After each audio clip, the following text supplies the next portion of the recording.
अब हम देखते हैं ऑपरेशनल एम्पलीफायर की आइडियल कैरेक्टरिस्टिक्स। आउटपुट जो इम्पेडेंस है, आउटपुट इम्पेडेंस और आउटपुट रेजिस्टेंस। तो आउटपुट इम्पेडेंस क्या होता है ऑपरेशनल एम्पलीफायर का? जो आउटपुट इम्पेडेंस है for the ideal operational amplifier it should have the zero output impedance. Ideal operational amplifier के लिए मेन जो कैरेक्टरिस्टिक्स है आउटपुट इम्पेडेंस की वो जीरो होनी चाहिए विदाउट एनी इंटरनल रेजिस्टेंस। उसके बीच में कोई भी इंटरनल रेजिस्टेंस वहां पे नहीं होना चाहिए। इसलिए वहां पे जो सप्लाई होगा फुल करंट का to the load connected to the output, अगर कोई भी इंटरनल रेजिस्टेंस नहीं रहेगा तो वहां पे फुल सप्लाई होगा लोड से लोड तक और आउटपुट तक जो भी कनेक्टेड है इसमें।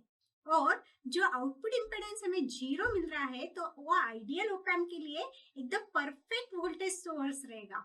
No matter how the current flowing to the amplifier, जो भी एम्पलीफायर में ऑपरेशनल एम्पलीफायर में करंट फ्लो हो रहा है वो कैसे फ्लो हो रहा है ये मैटर नहीं है। जो वहां पे परफेक्ट वोल्टेज सोर्स है और लोड जो चेंजेस हो रहे हैं, the output voltage of the amplifier is always certain value. जो भी ऑपरेशनल एम्पलीफायर का जो आउटपुट वोल्टेज है उसके पास कोई वैल्यू रहती है, that is the output impedance, और उसको हम बोलेंगे कि वो आउटपुट इम्पेडेंस है। और वो जो आउटपुट इम्पेडेंस है वो रहता है जीरो। तो प्रैक्टिकली अगर हम देखें तो जीरो आउटपुट इम्पेडेंस, ये जो आउटपुट इम्पेडेंस रहना चाहिए वो भी प्रैक्टिस में हम जीरो ही लेते हैं।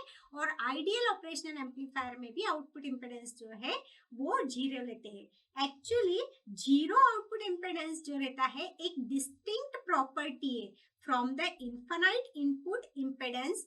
इनपुट इम्पेडेंस अगर हम इन्फिनाइट लेते हैं तो जो आउटपुट इम्पेडेंस रहता है वो जीरो मिलता है। ये एक डिस्टिंक्ट प्रॉपर्टी है। इन्फिनाइट जो इनपुट इम्पेडेंस है वो इन्फिनाइट है तो आउटपुट इम्पेडेंस हमें जीरो मिल रहा है। पर अगर बहुत लॉन्ग टाइम के लिए हमारे पास इनपुट इम्पेडेंस जो है वो इन्फिनाइट मिल रहा है तो it compromises in the offset voltage and noise. फिर वहां पे समवॉट ऑफसेट वोल्टेज भी आ जाएंगे और थोड़ा बहुत नॉइज भी आ जाएगा।